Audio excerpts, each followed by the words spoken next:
Welcome to the Successful Home Inspector Podcast, where we discuss everything you need to know about home inspection from A to Z. Brought to you by Preston Sandlin and Home Inspection Carolina. We're here to share some success stories and some not so successful stories. Some things we can all learn from, and maybe, just maybe, we can help each other and raise the profession. So sit back, turn up the volume, and enjoy. Now, here's your host of the Successful Home Inspector Podcast, Preston Sandlin.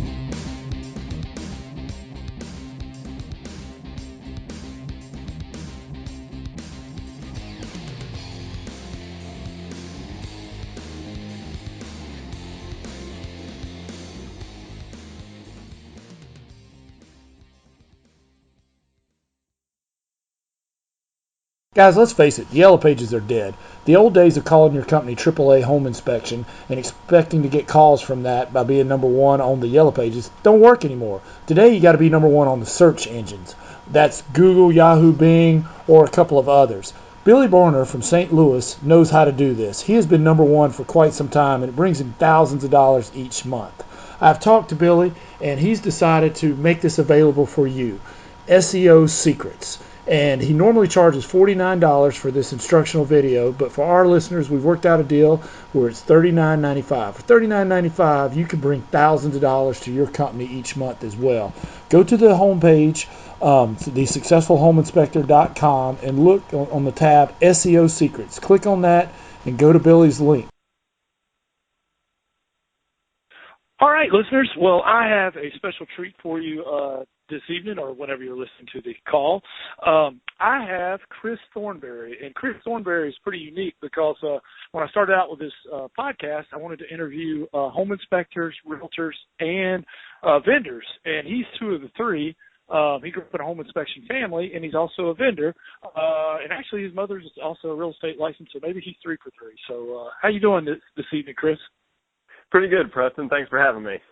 Yeah, no problem. Well, Chris, tell us a little bit about you. We'd like to get to know you personally. Well, you caught me on a good week because I'm actually leaving tomorrow to go to Germany for 2 weeks. My fiance is from Berlin, and we go over at least once a year, and so going to be over there to do some family stuff and practice the German I've been trying to learn. Oh, wow. Cool, very cool. So how long you guys been dating? We've been together almost 3 years now. Oh, wow. So has she got you speaking German yet? Working on it. It's a very tough process with me. I'm a slow learner, apparently. I hear you. I took Spanish a couple of years in high school, but all I remember is Donde está el baño, which comes in handy on vacation. Yeah, and una cerveza, por favor, probably. Yeah, there you go. And one begets the other, too, by the way. Yeah, exactly.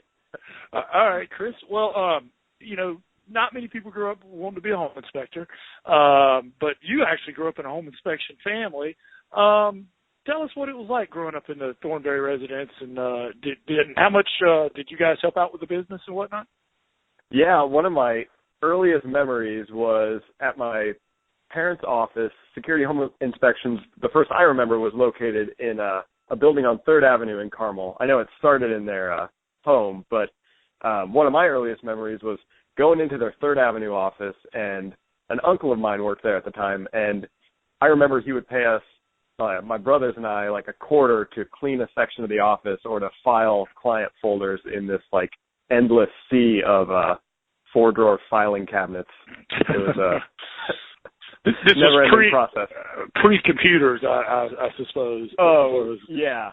And once I was old enough, I would type up reports from the field on a typewriter. So I don't think a lot of people my age had that experience, but I remember having to use the typewriter and, erase mistakes, and that was just...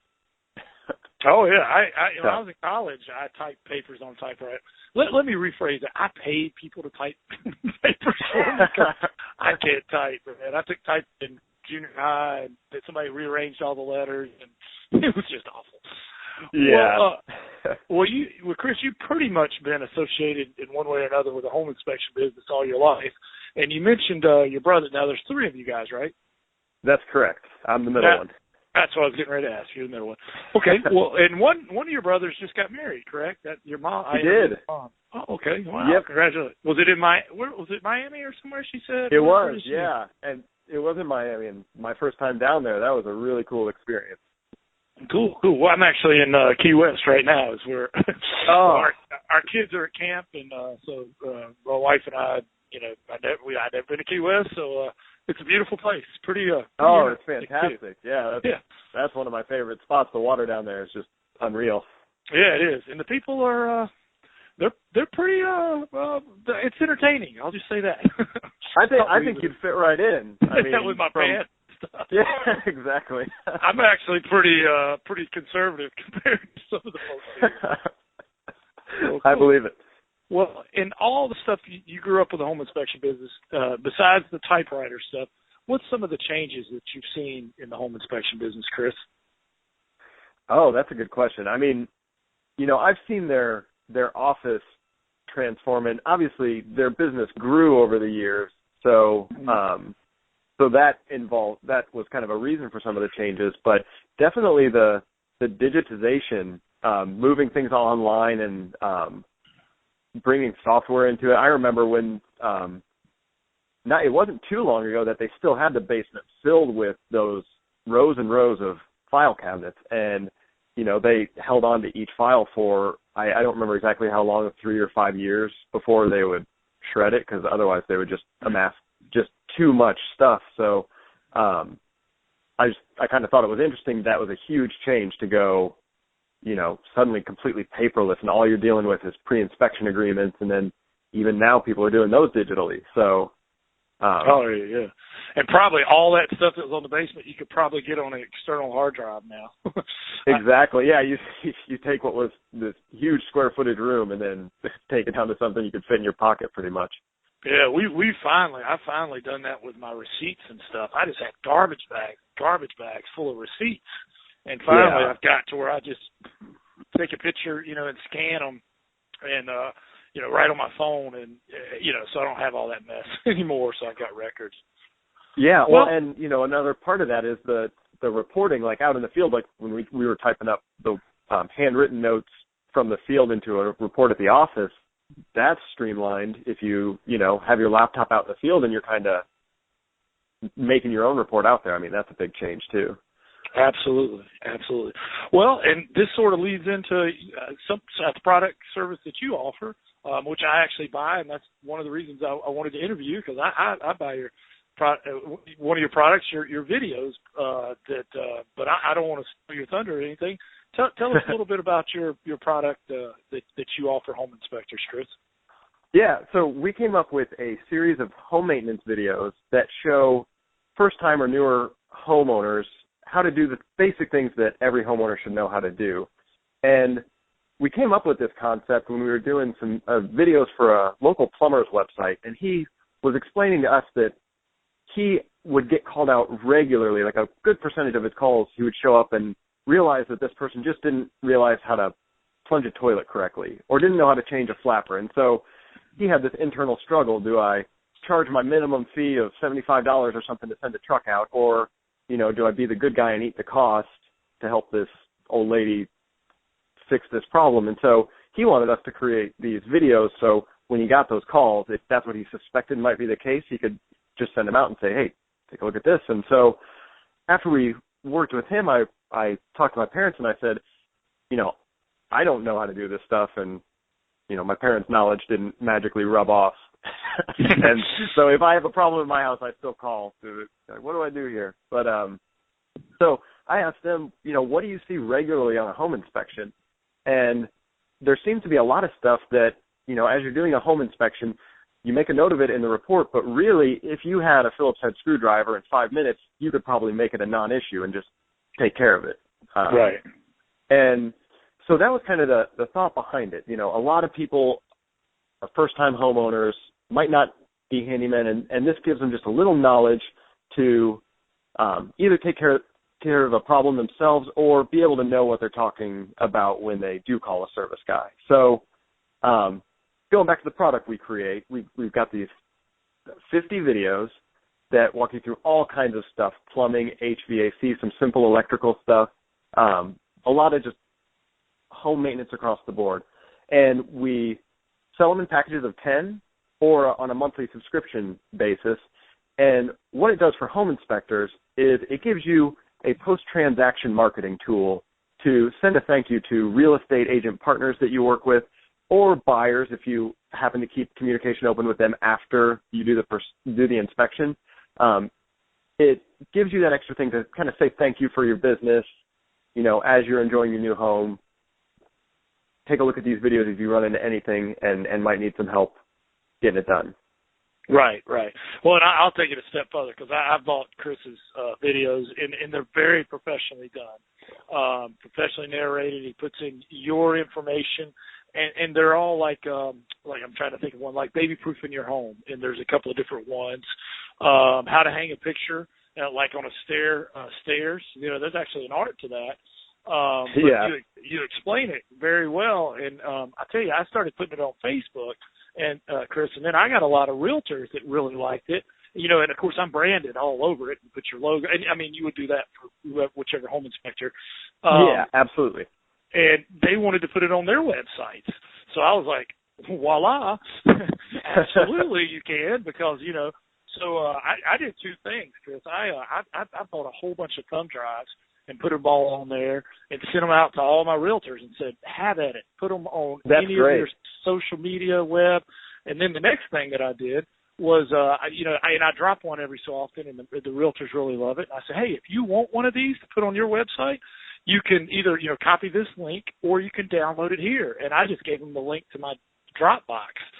So that's awesome.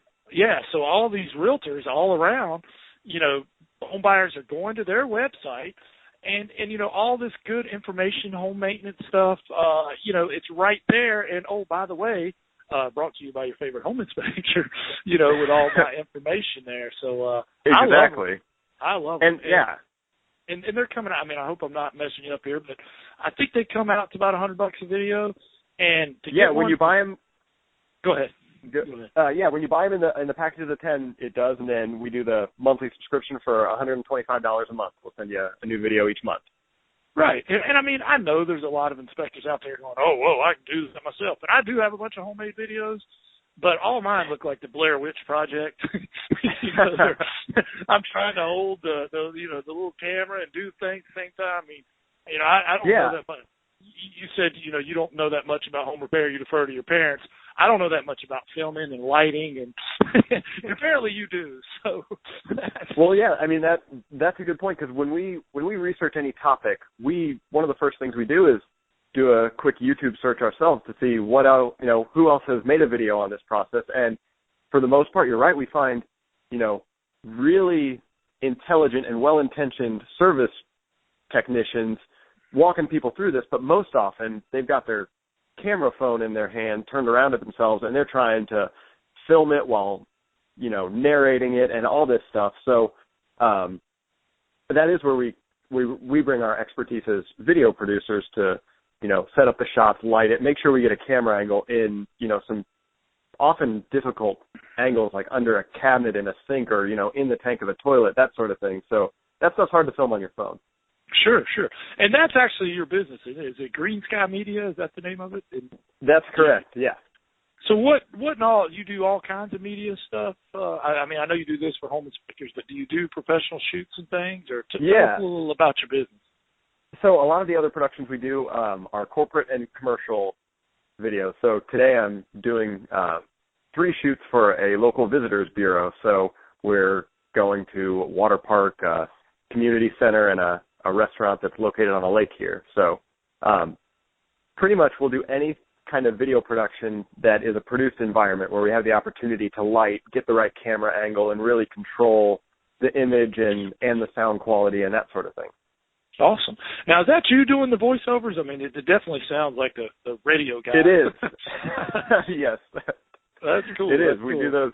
We do those in-house as well. So that helps us be able to turn them around fast for customers that order them. I'm curious, is there a modulator that can do that? I got a fraternity brother that helped me on my intro and outro. I looked at his house for him, and we did a little trade, and he gave me. He's a professional voice guy. I mean, he does like all the car stuff, and I'm like, I listened to it. It sounds good. yeah, man. That was a barter. That was a. I looked at his home inspection report. He hooked me up with the intro and outro. But I was like, is there a modulator or something? I mean, he turns into the professional radio guy. It's pretty cool. Yeah. From my experience, people, they'll put on their radio voice when they're in front of the mic. So yeah, it's pretty awesome. Yeah, pretty awesome. Well, changing gears just a little bit, Chris, do you have a success quote you could share with us? I don't have a particular quote that, pops into my mind. I have one that I remember the gist of, but I don't remember the eloquent way it was put or who even said it. But it was something about, it was kind of a question to ask yourself, I guess, in the morning. It was along the lines of, do you want to consume or do you want to create? So nice. It's kind of my own motivator to not binge watch like 4 seasons of some series on Netflix. Like when I think about that, I don't have cable, so I watch very little TV, and I like to ask myself that question just to kind of keep myself off TV or social media, just watching what other people are doing and creating, and using that time to try to go do something else. So absolutely. Good stuff. I like it. Well, Chris, tell me why, and all the listeners out there, why they should buy your product. Is it going to save them time or money, and is it going to give them an advantage over their competition, and how? We kind of talked about it, but... Yeah, we kind of did a little bit, but this is if you're into marketing your business, this is kind of that second level marketing effort. The first level is always going to be your USPs, why you should call me if you've never heard of me before. But this is taking your marketing to another level. This is after you've got somebody's business the first time, and possibly even before then. But it's really saying, I'm the expert, and I want to thank you for looking at my business or letting me serve you, and I'm going to give you this free knowledge because I want to do that for you. So it doesn't have a call to action with a hard sell or anything like that. It's showing your expertise about all things home related and giving that knowledge away to anybody you want to. And it just shows people that you're, willing to share that. You're not just out to ask them to call and order an inspection. Right. No, I totally agree. And I think when we first go into business, we're like always going to the real estate offices. And, if you think about it, we're always going there basically with our hat in our hand, give us some business. And we're not giving them anything. I mean, we're kind of a pest, really, honestly. And this makes you become more of a guest, so to speak, because you're all something. And especially if you can help the realtor out with some content for their website, which you can with these videos. I think that's a really cool thing. Yeah, we've had a lot of people who, they're sending email blasts to real estate agents, and like you said, the agents see them and say, wow, this is cool. Do you mind if I include this in our blog? And then, suddenly you've demonstrated value to them, and they didn't have to do anything. You offered that for free just as a gesture for them opening your email, and I think more and more that's how people prefer to be marketed to. They want to get a feel for your business before you ask for business. It's kind of like dating. You don't want to just jump in and ask somebody. You want to get to know somebody, and then they'll make the decision to work with you. Right. And it's also a reason for them to continue to work with you, just because you keep in touch, keep giving them that sort of value. Absolutely. Well, and if you think about it, good realtors, Chris, and I hope a lot of home inspectors realize this, they keep in touch with their database. I mean, part of like the Keller Williams philosophy is 33 touches a year. So they're doing something like a newsletter or a email or something to touch their database. And if you think about it, on an average, I think what is a realtor's database, like 250? And, they say if you do the math, a person buys a house every 5 years. So if you got 100 people in your database, that's 20 people that are going to buy a house every year. If you got 200 people, that's 40. So that's why they constantly, keep touching that realtor. This gives them some quality content to touch them with, like, hey, your garbage disposal's clogged. Here's how you unclog that. And here's how you prevent it from happening again. They're like, exactly. Thank you for this valuable information from the realtor, which also came from you. So, if you think about it in those terms, every 100, that's 20 inspections for you. Every 200, that's 40 inspections for you. So, yeah, definitely worth it, definitely. Exactly. Well, Chris, now you're a business owner, and you grew up in a home inspection family. Now, this is kind of a home inspection question, but I think you're qualified to answer it because you're a business owner and you grew up in a home inspection family, as well as some of the other questions that are maybe a little skewed toward home inspection. But, you're not just somebody off the street. You definitely have some insider knowledge. You know as well as I do that if a home inspector does enough inspections, they can't get an unhappy camper. How do you recommend handling an unhappy camper? Did you guys have a process? How does that look like? Or what would be your recommendations? My process, well, first off, I have to say there's a couple distinctions between my business and a home inspection business that I didn't realize going in, but I'm pretty thankful for. We don't do the volume that you guys do. So just from a numbers game, you guys are going to have to deal with, some more, less than thrilled clients than we'll tend to do with fewer clients. And then the other thing is, home inspectors, you guys are dealing with people's homes. Like, that's a very personal thing. So that's another difference that I appreciate after seeing my parents' side of the business. And then, we're working with companies and their marketing budgets. So the worst that can happen really isn't too bad in that regard. But when somebody's not fully pleased, my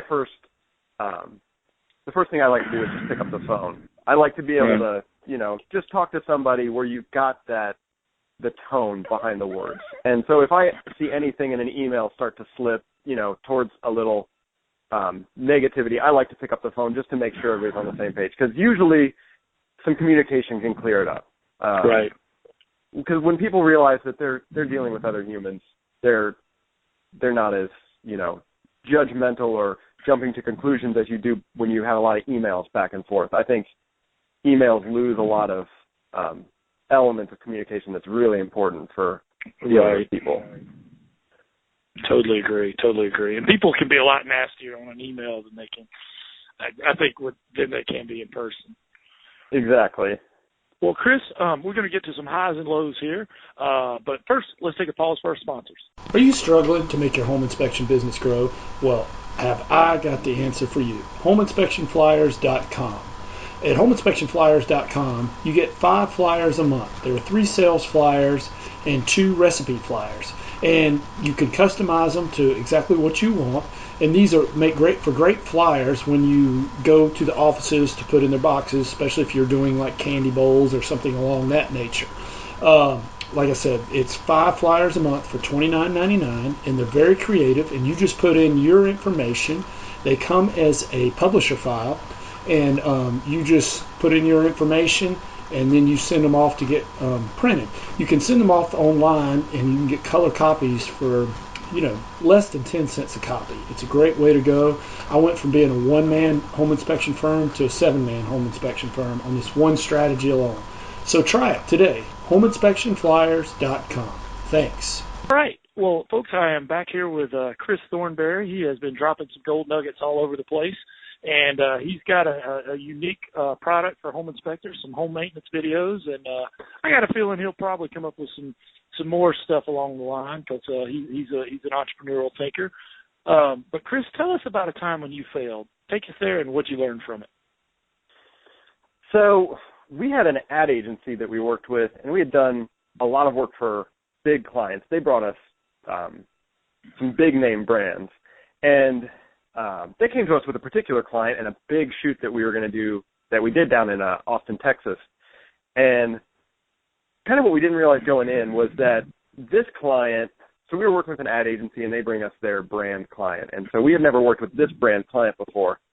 But once we got down there, we realized that this whole production was kind of being done in the old school model. And we didn't really know that we didn't fit that at this point, and so we had taken on this project, and we got down there, and we just realized we were in over our heads. They were wanting actors who were making more than we charge on most videos, grip trucks, gaffers, food services to feed a crew, and so we were just like, holy cow.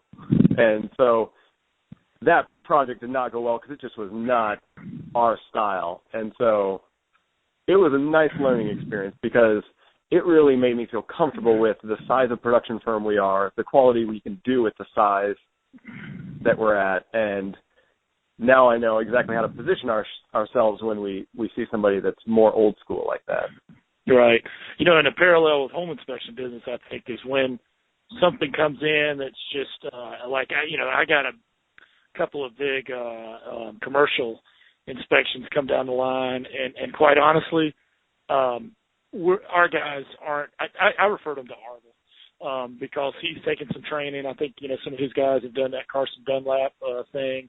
And we just, in the past, I would not say no to anything. Yeah. But I've learned, there's some things, it's just, the client, I told the client, and they appreciated my honesty. This was a realtor that uses me for a lot. And, thank goodness she was like, I really appreciate your honesty on that. I'm going to keep using it for residential. I was like, thank goodness. Yeah, no, I think that's a great point because, when you want to say yes to everything that comes in, you have to be able to realize where the limit is because it's got to be a good fit for both sides. And it's probably easier for a home inspection company when most of the calls you get are for residential. But, if you're not equipped to do a gigantic commercial thing where you're going to need to bring in a lot of extra hands and you just don't know how to coordinate that team, I think clients would appreciate that forthrightness, just saying, hey, we'd love to do this, but I just don't think it's a good fit for our team. So we get that conversation more just because I think the quality of our videos make people think that we do bigger crew stuff. But when they ask us for it, I'm definitely upfront about that and say, hey, we're going to show up there with two guys, and what fits in our truck. We're not going to hire a 10-ton grip truck to support us on this. Sure. And you know what? I think you're right. They respect you more. And when I was younger, I thought they would think, I didn't want to admit that I'm, not at that level or whatever. But I think they respect you more for being honest and say, listen, you'd be better served to hire this person for that particular thing. Yeah. There's a book called Rework, and it's kind of a business book that turns a lot of standard business recommendations on their head. And one of the points he makes is if you're talking to somebody and they ask what you do and you say you own a business and, they ask, how many employees you have or something, they're always looking for a big number. And it's like we value the big number, but this book said why, if you can be really successful with a 5-person team, why have this social stigma that you need to have 25 or 50 or 100 people? Why define a successful business as a huge business? Does it need to be big? And so if you can just kill it in residential home inspections with, however many number of inspectors, but really own that size and positioning in your market, why not? I think it's good to kind of know who you are at that level.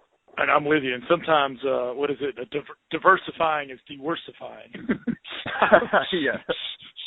Well, Chris, you're a business owner and an entrepreneur, just like all the folks listening to this call. Do you have a favorite book you could recommend to the listeners? And I wrote down the one that you said there, but do you have another one that you think would be good for business owners? Yeah, if they haven't read Rework, that's definitely one that I would recommend, because I guess if anybody's asking for a book recommendation, then I assume you've already read some of the standard business books. So this one, it's really short. Each chapter is 3 pages long. He says what he wants to say and then he moves on. He doesn't linger on it with redundant stories or anything. So it's just a really unique perspective on business. So I think it's a good supplement to all the others, because I've read the One Thing and the Pumpkin Plan, and I see a lot of E-Myth. I see a lot of similar themes. If you start reading a lot of those books, you'll see a lot of the same points, and it's all good stuff. But Rework is definitely a cool take on a lot of those themes. Cool. Well, who was the author of Rework, Chris? Jason Fried, or Freed, I don't know. Last name is Fried. Okay. He is one of the co-founders of a software company called 37 Signals. Okay. So Jason Fried, 37 Signals, and the book is called Rework. Awesome. Write that down. Cool.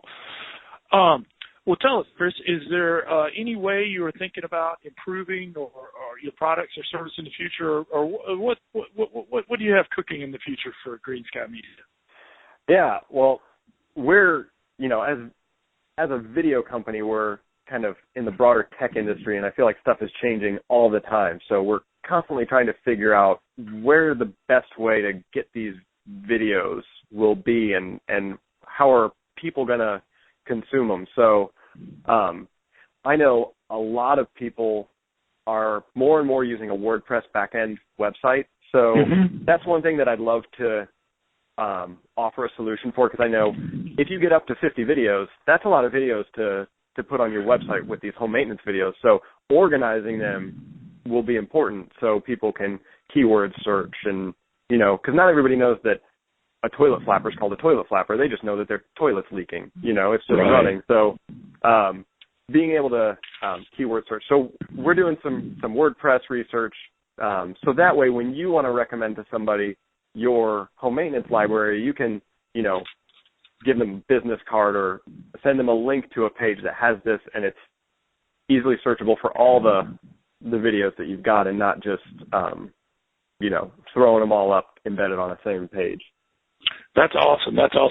Well, that kind of ties into my next three questions, and I'm just I think I can combine all these. Yeah. And I'm wondering if there's a way that videos could help with this. Here's some of the problems that home inspectors have. They get thrown under the bus by everybody, the contractor, the real estate agent. And what I'm wondering is there a possible way that videos could be used to prevent contractors from throwing home inspectors under the bus?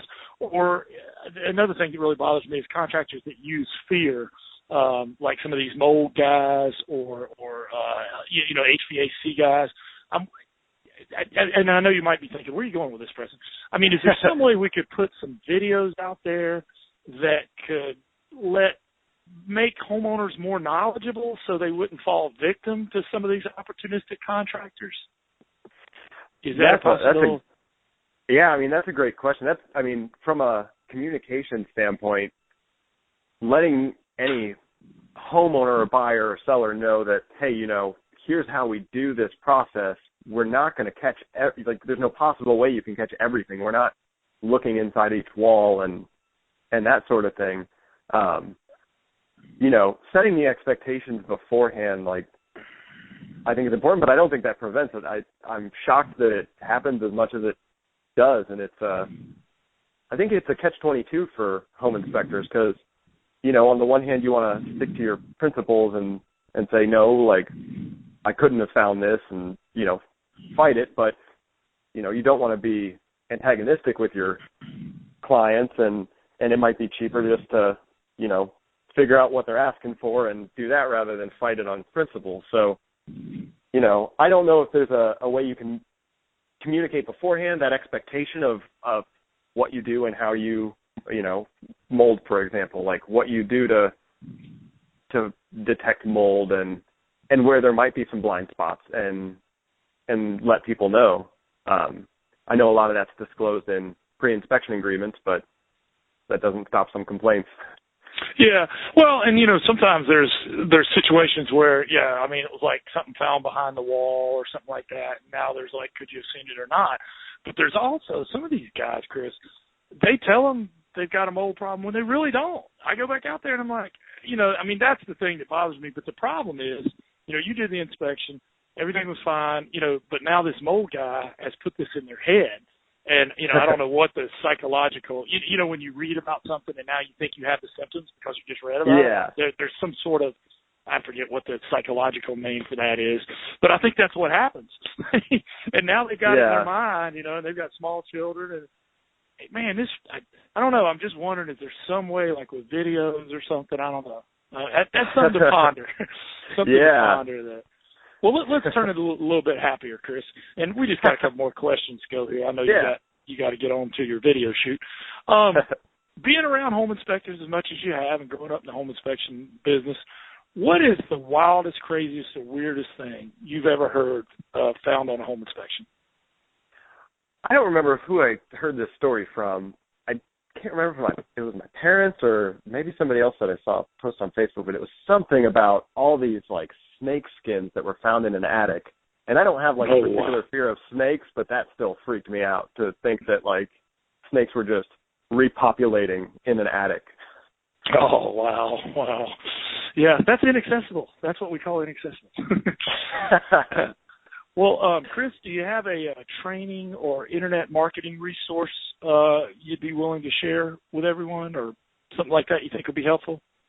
I don't have a particular one that I go to all the time, but another kind of philosophy I have with that is I like to diversify where I look for marketing or tech advice. And what I would recommend is pick up some like random other industries trade publication, like a magazine or a newspaper or something like on farming, something totally unrelated to home inspection, and see what their theories are, because I think you can find some really interesting parallels that nobody else in your industry might be thinking yet.